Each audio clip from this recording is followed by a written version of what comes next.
Dan legislasi DPR menyetujui RUU Perubahan Undang-Undang Kementerian Negara menjadi RUU Usul Inisiatif DPR. Persetujuan RUU Perubahan Undang-Undang Negara menjadi inisiatif DPR diambil setelah pleno mendengarkan pandangan fraksi-fraksi. 8 fraksi menyatakan setuju, sedangkan fraksi PKS setuju dengan catatan. Hasil keputusan pleno balik selanjutnya akan menunggu waktu untuk dibawa ke rapat paripurna DPR.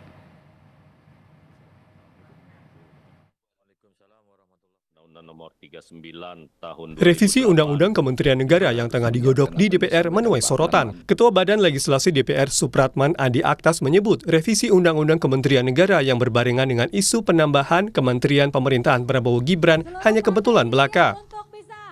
Itu soal timing saja, karena bagi kami di Badan Legislasi kami sudah menginventarisir semua RUU yang terkait dengan putusan Mahkamah Konstitusi.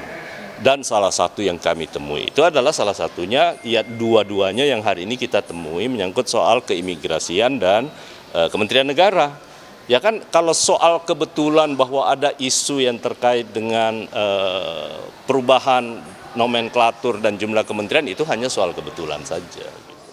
Senafas, Wakil Ketua DPR Sufmi Dasko Ahmad membantah revisi Undang-Undang Kementerian Negara untuk mengakomodasi pemerintahan Prabowo yang belakangan dikaitkan dengan wacana penambahan kementerian hingga 40.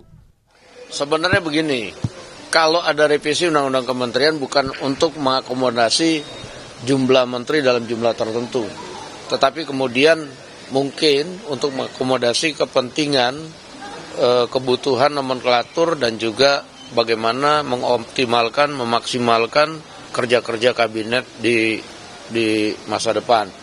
Cuma pada saat ini hal tersebut belum pernah dibahas di tempatnya Pak Prabowo.